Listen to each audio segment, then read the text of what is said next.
There are many reasons to love Japan. Whether you like the accessible food everywhere, the clean streets, or the safety anywhere. To say the least, Japan is unique in many ways, and I always get a slight cultural shock whenever I'm leaving Japan. In this video I will talk about 10 cultural differences between Japan and Sweden, where I just arrived after a 16-hour flight.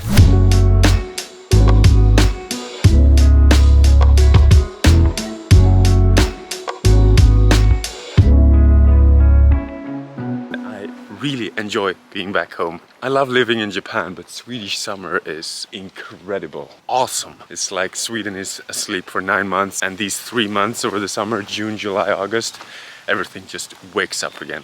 The moment I arrived here, my mom came and picked me up at the airport. I brought some Japanese truffle pan from Sangenjaya to her, and immediately I had my first cultural shock. The way Swedes greet each other. Friends, family, business occasions, we hug each other, family and friends. Hey, how are you? Hur är läget? We give each other a big hug. I talked about this on Swedish TV4, Nyhetsmorgon. We embrace each other. Japanese, there's always like a small wall in between. And this kind of shitashi, like this close encounter, is something that I've really missed. You don't really have that skinship as we do in Sweden. So number 1. Greetings. If you watch this video till the end, you'll realize that most of the things that I take up in this video is based on space. We don't really have any space in Japan, any excess. And for example, my latest renovation project, Sangenjaya house, the land to it was only 66 square meters. In comparison to the house my mom is living in, 800 square meters. All right, let's go.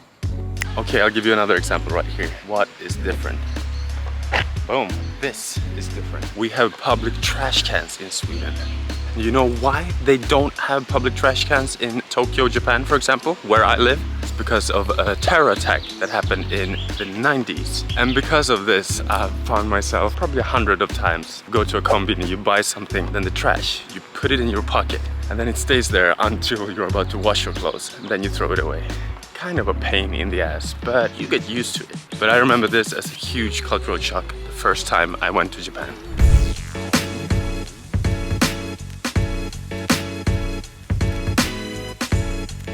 This is more of a recycle station, and in Japan, in Tokyo, you put your recycled goods on a designated day. For example, I have cardboard on Sundays in my area, glass, cans, plastic bottles on Wednesdays. And in Sweden, you can just go and offload whenever you want. This is a little bit more footwork, but in Japan, it's a little bit more brain work. And a lot of foreigners have problem with Japanese garbage disposal.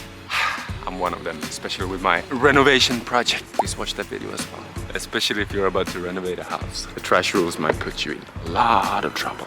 I think we should check out the Swedish subway as well. That'll be an interesting one. We'll probably find a lot of differences there. Let's see.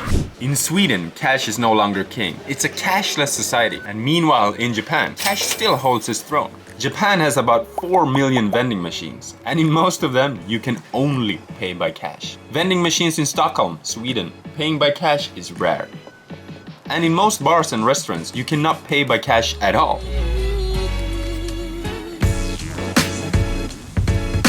So in Sweden, you're kind of allowed to bring your dogs and talk loud on the train. People treat this as their living room compared to Japan. Not as crazy as New York though. Japan is really a safe zone within the subway. Dörrarna stängs. I still haven't gotten used to talking loud on the train. It feels shameful to do it. There are some cute dogs over there though. Pretty happy to see. And because of the summer as well. The vibe is really good.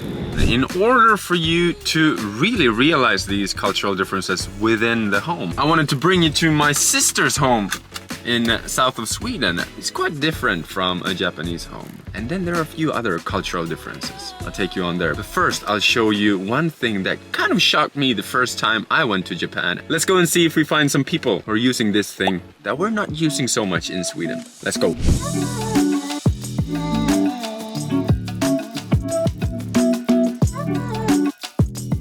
So this is a pretty fun one, I think. If you visit Shibuya Crossing on a crowded, rainy day, this is very visible. Like an ocean filled with umbrellas. Yes, you guessed it right. I only saw one person using an umbrella. Let's see here if we find someone with or without an umbrella. Yeah, there we go.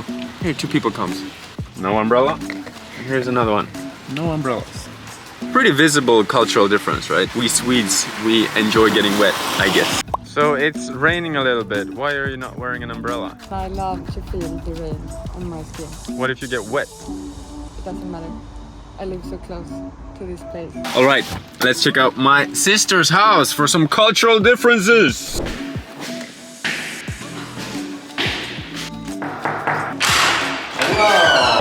Har du handlat? Det är bra.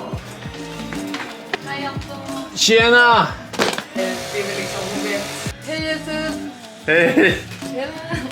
Boom! No slippers inside, right? No slippers. No slippers. No. Why not? I don't know. We don't have slippers in Sweden. No. But no slippers, number 1. Number 2, we don't put the shoes like this, as they do in Japan. Oh, they're dirty. You know why they do that in Japan? To be ready to run. Yes. And why do they need to be ready to run? Why? Bad host. No, if they have earthquakes. Oh, earthquakes. Yes. Ja, det är bra. And the toilet here as well. You're confirming.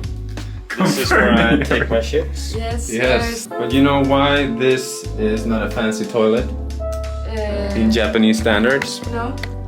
Because they don't have a bidet. You have a heated seat and then you press like a button here on the wall and then you get a nice piece of water up your ass.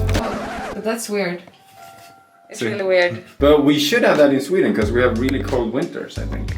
So you can like wash yourself. Yeah, it's more hygienic apparently. Okay. It takes a few years to get used to it. It has value in my opinion. No slippers, shoes not facing the door, bidet as well.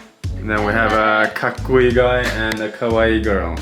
Let's go to Telefonplan where they introduced the first Japanese Scramble crossing a few years ago that I made a video about on my Japanese YouTube channel that went viral, and a lot of Japanese people thought this was a very interesting cultural difference.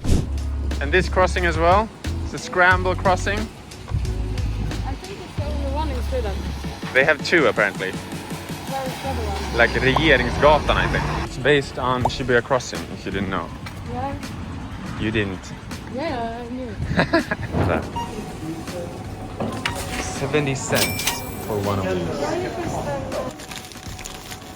70 cents for a plastic bag, and why is that? Actually, I think it's a good thing because you think about it, you always bring your own. Which is good.